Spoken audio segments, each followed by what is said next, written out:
नमस्ते। हमेशा खुश रहो बेटियों।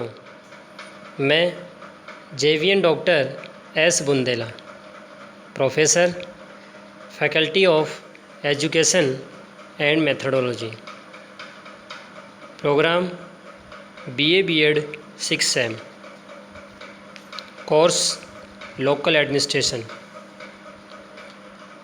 ज्योति विद्यापीठ वीमेंस यूनिवर्सिटी जयपुर से।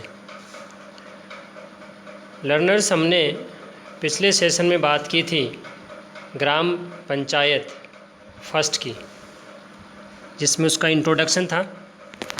और आज हम जो बात कर रहे हैं उसका अगला जो पार्ट है ग्राम पंचायत सेकंड। ग्राम पंचायत सेकंड में ऑर्गेनाइजेशन स्ट्रक्चर की बात करेंगे, संगठन या ढांचे की बात करेंगे। देखिए, राजस्थान पंचायती राज अधिनियम 1994 में ग्राम सभा के संगठन और कार्यों इत्यादि के बारे में वर्णन किया गया और विधानमंडल इन संस्थाओं के लिए अधिनियम के अंतर्गत कानून बना सकता है। जो विधानमंडल है राज्य का, उसको ये अधिकार मिला है अधिनियम के द्वारा कि वो इन संस्थाओं के लिए अलग से कानून बनाकर व्यवस्था कर सकते हैं। देखिए, ग्राम पंचायत का संगठन क्या है, स्ट्रक्चर क्या है, ढांचा क्या है, ऑर्गेनाइजेशन क्या है, स्ट्रक्चर क्या है, उसकी अगर हम बात करें तो इसमें सबसे टॉप पर, सबसे ऊपर है सरपंच, जो कि ग्राम पंचायत का अध्यक्ष कहलाता है। और उसके बाद में आता है उप सरपंच, डेप्यूटी सरपंच, और उनके बाद में आते हैं वार्ड पंच। निर्वाचित ये सभी सदस्य होते हैं जो कि अलग अलग वर्गों से चुनकर आते हैं। सामान्य वर्ग, अनुसूचित जाति, अनुसूचित जनजाति, पिछड़े वर्ग, महिला वर्ग, means general category, schedule caste, schedule caste tribe, और बैकवर्ड क्लास और फीमेल क्लास। इन सभी से अलग अलग इनका एक तय प्रतिशत होता है, उसके द्वारा इनका चुनाव होता है, सीटें होती हैं। ये सभी होते हैं राजनीतिक अधिकारी, जो कि जिनका काम है ग्राम पंचायत की नीतियाँ बनाना।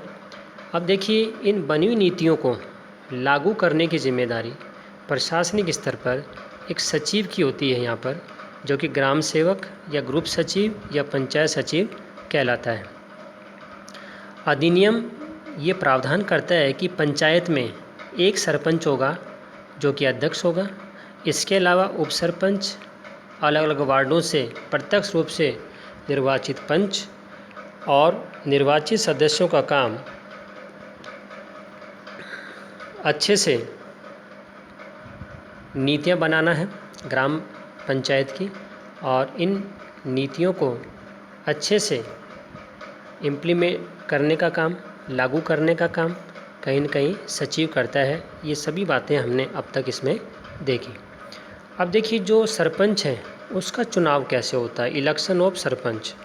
सरपंच पंचायत क्षेत्र के समस्त मतदाताओं द्वारा प्रत्यक्ष रूप से गुप्त मतदान की प्रणाली के द्वारा चुना जाता है।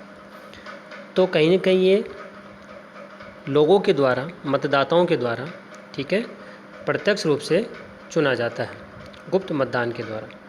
अब बात करते हैं उप सरपंच के चुनाव को लेकर। Election of deputy sarpanch.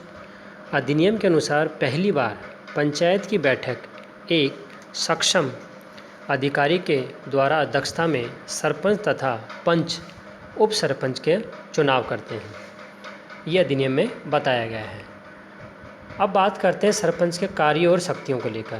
Function and power of sarpanch. Gram sabha की बैठक की अध्यक्षता करता है, पहली बात। दूसरा, पंचायत की बैठक उसकी अध्यक्षता करता है। तीसरा कार्य, पंचायत के खातों को सुनिश्चित रखवाता है या व्यवस्था करता है उनकी। चौथा है, पंचायत के कर्मचारी वर्ग तथा पंचायत से जुड़े अधिकारियों एवं कर्मचारियों पर नियंत्रण रखता है। पांचवा, राज्य सरकार को समय समय पर पंचायत संबंधित प्रतिवेदन सौंपता है। इसके अलावा छठा, उपरोक्त के अलावा सरपंच अपने नियमित कार्य, प्रशासनिक तथा अन्य कार्यों संबंधित कर्तव्यों का पालन करता है। तो ये सभी हमने कार्य और शक्तियाँ देखी सरपंच की। अब बात करते हैं उप सरपंच के कार्यों और शक्तियों की। तो function and powers of deputy sarpanch. अब देखिए, उप सरपंच के कार्यों और शक्तियों की बात करें तो उप सरपंच अधिनियम तथा राज्य सरकार के चाहने पर उनके अनुसार कार्य करता है। मान लीजिए राज्य सरकार ने विशेष कार्य अगर देने हैं तो उप सरपंच को दे दे और उनको वो करता है। इसके अलावा सरपंच अगर नहीं है ग्राम पंचायत में तो उसकी अनुपस्थिति में, अब्सेंस में उसकी सभी शक्तियों को वहन करता है। मीटिंग लेना, ठीक है, काम करवाना, ये सभी काम कहीं ना कहीं उप सरपंच देखता है। अब बात करते हैं सचिव और कर्मचारी को लेकर, सेक्रेटरी एंड स्टाफ। देखिए, जो ग्राम पंचायत है इसमें सचिव पंचायत की नीतियों के क्रियान्वयन पर नज़र रखता है।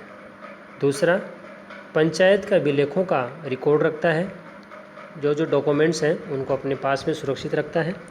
तीसरा, पंचायत निधि की सुरक्षा करता है। चौथा, पंचायत की रिपोर्ट तैयार करता है।